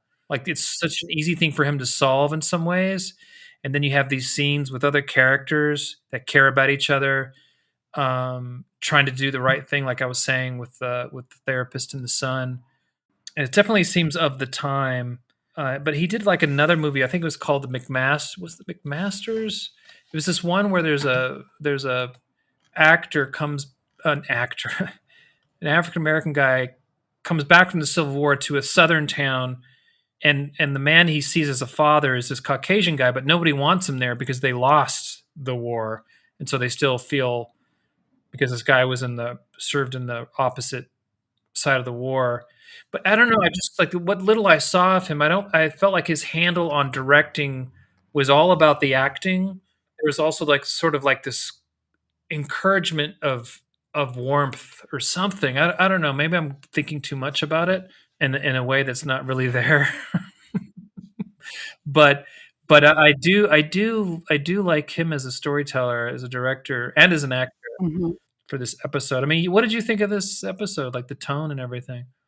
Yeah, it's definitely, um, different, and I like the way you described it there, the playfulness, like, that helps, frame what was happening here. Like you pointed out, some of the robot scenes and all the stuff with dog. Um, yeah, it does make it a little bit different, and it's interesting, like, this has never been one of my favorite Columbos. I've never really been totally sure why, but I don't know, maybe just for me, like, a lot of the Columbo love is the familiarity and the rhythm that I know so well, and this is a little different. Like you said, it's a little bit of a different rhythm. Um, yeah. I mean, it's also this is a there's a lot of studio filming, and I you can kind of sense that a lot of the scenes took place in a studio, so that just changes the vibe a little bit, makes it feel a little more flat, or I don't know.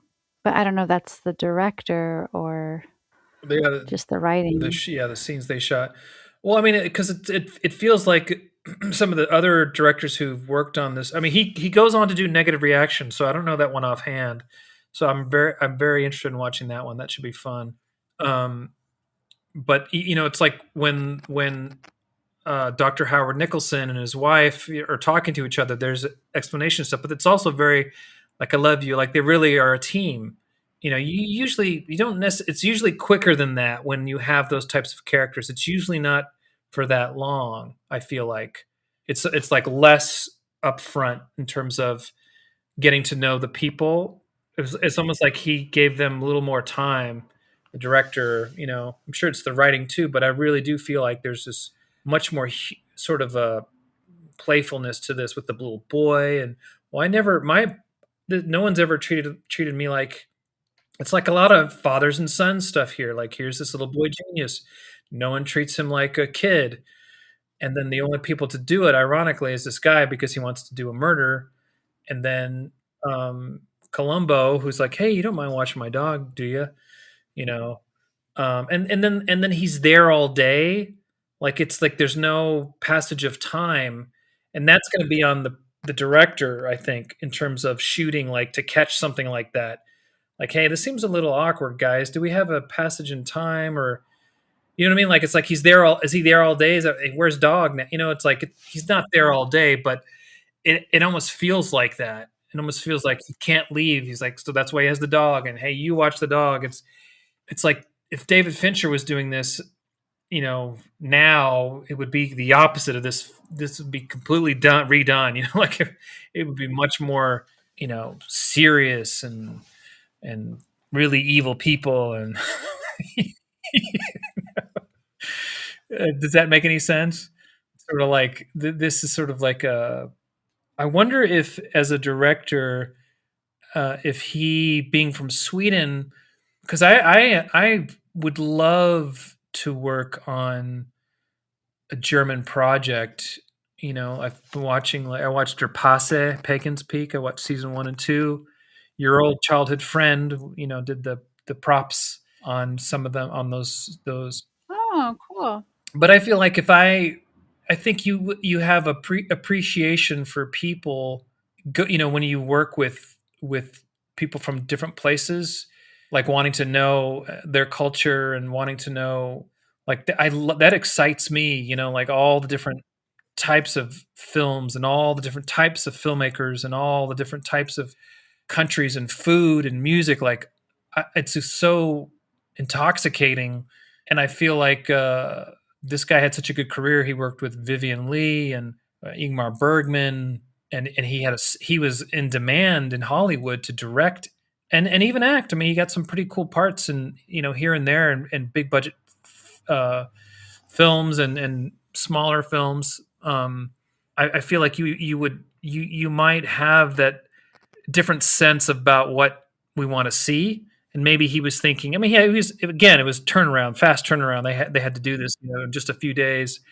So there was that as well. But what was important to him is very much a little different than I think what you see from some of the other directors, for sure. Very different style, you know, to me. I mean, and it's with, like I said too, the writing.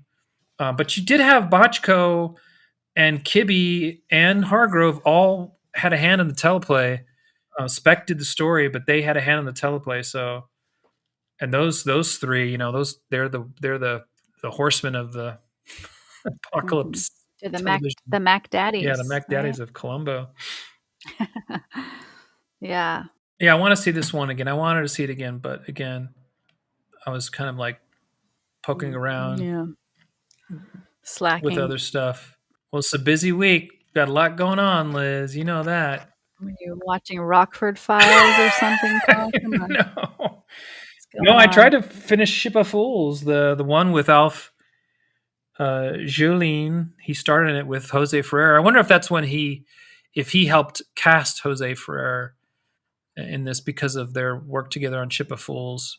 And yeah, I tried to get St. John. Oh, you know what I watched? What? I watched today. Let's hear it. Alf, the director, was in an episode, and I didn't realize he was in this. I bought this, The Very Best of One Step Beyond. It was kind of like The Twilight Zone, but it was based on supposed real things. So it was like reenactments. But one of them was about, and I got this because it was at Videotech. It was cheap. It's like, 100 episodes for $5. For $7, 50 complete episodes. That's amazing. Yeah, you can find a lot of cool stuff like that. Bargain. Yeah.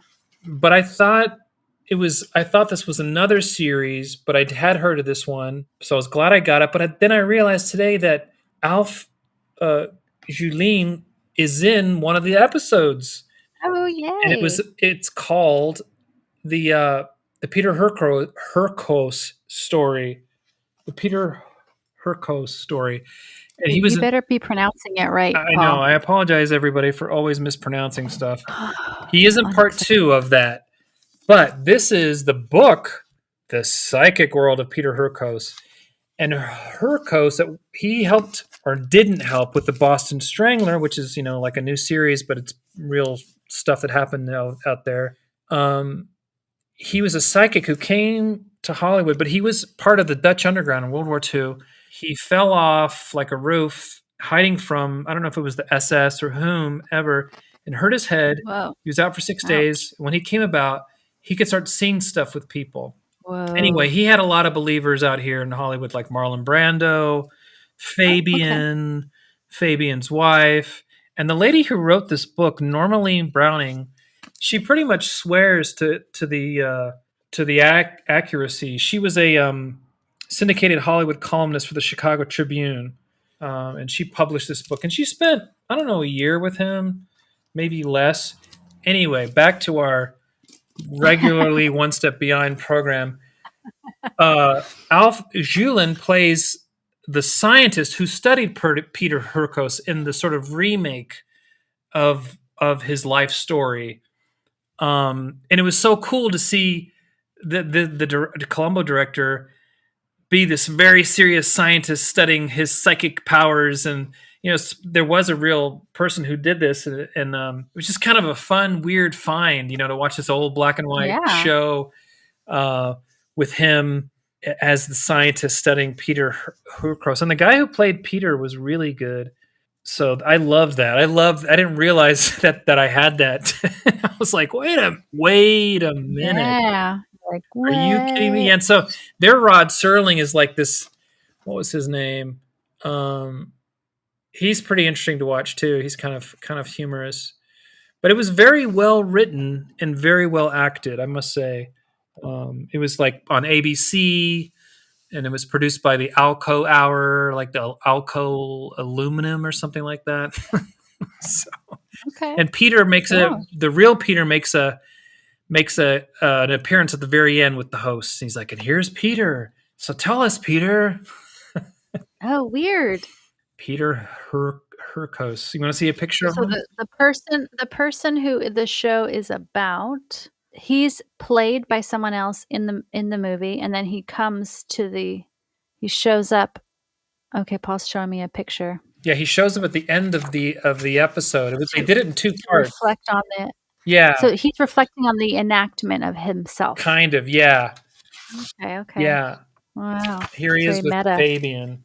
We all remember Fabian, don't we? No. I know, I'm just kidding. Some people will. Of course. All right, Liz. That's all I got on that one. All right, Paul. That's all you got? Yeah. Wow. Well, we did it, Paul. We fully digested that episode. Mind Over Mayhem. And now, Mind Over Mayhem.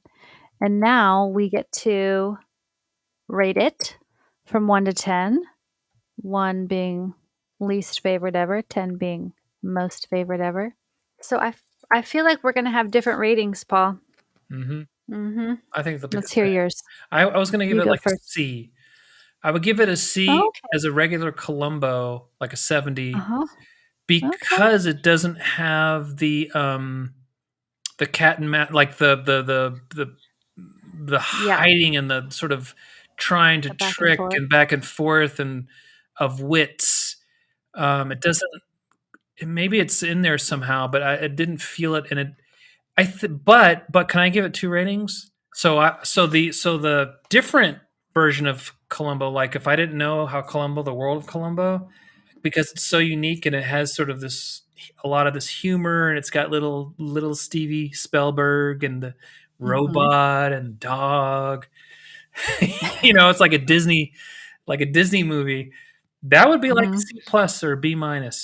Okay. So we got 2. We got the regular Columbo goods, not really, but it offers this sort of a different interpretation of what Columbo could have been like, like on a regular basis, but it doesn't. But I haven't seen so many episodes. I haven't seen the 90s ones, the reboot, and I haven't seen all of these. I don't think.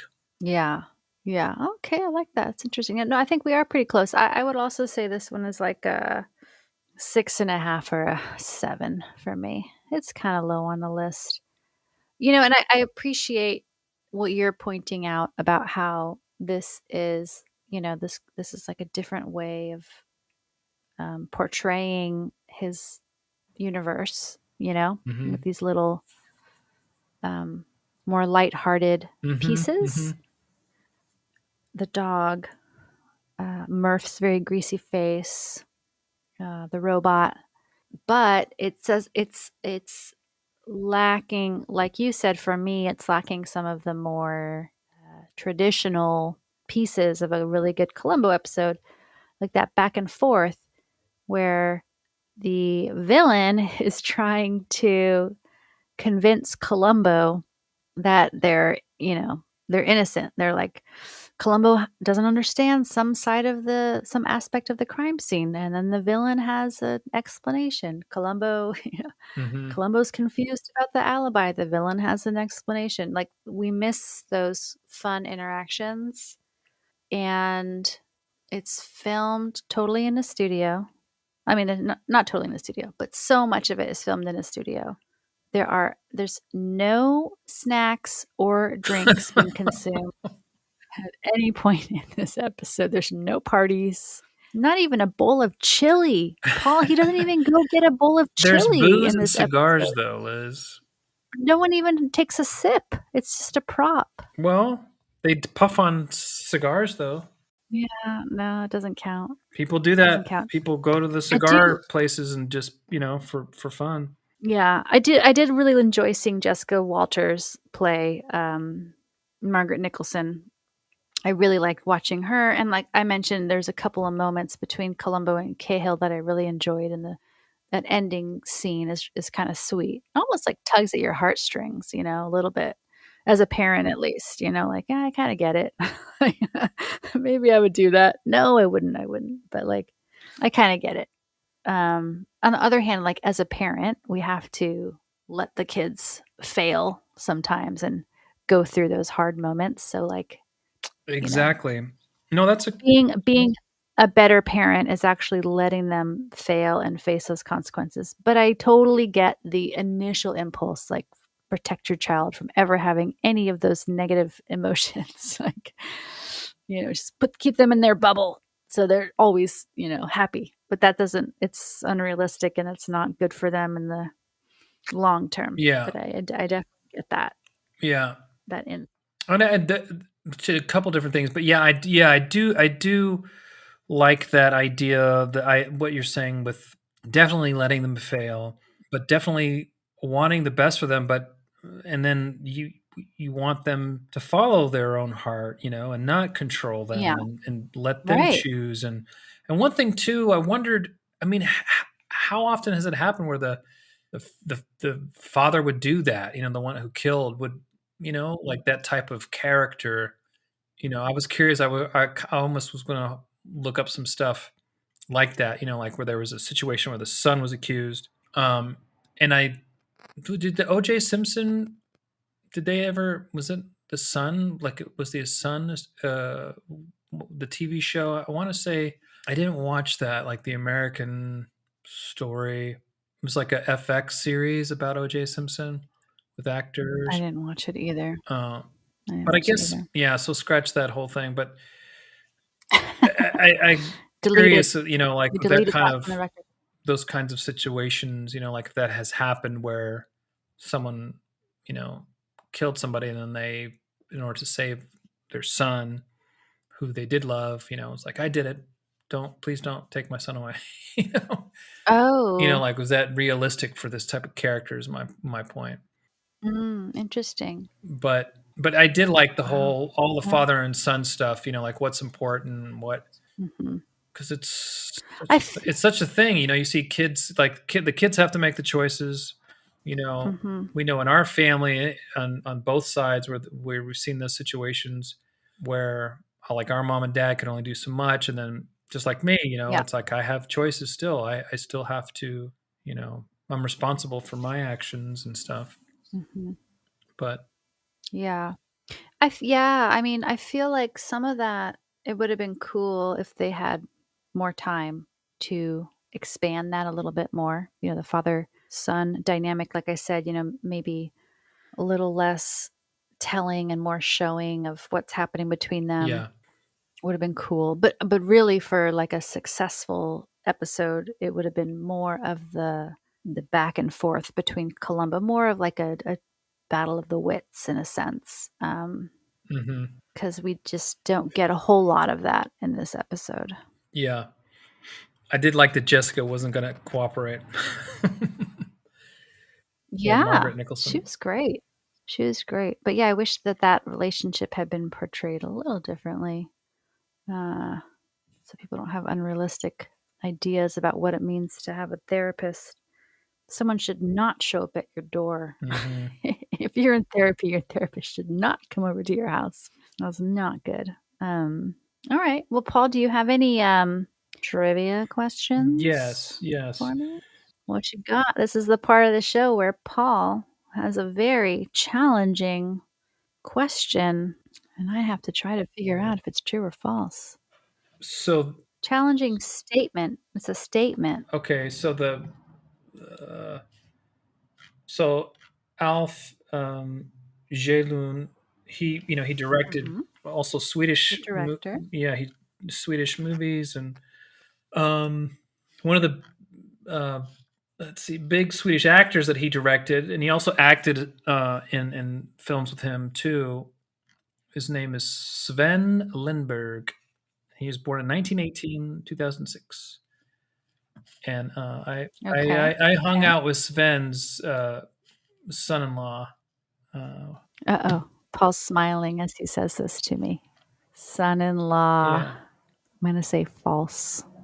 I do not believe you. it's true. What? Yes.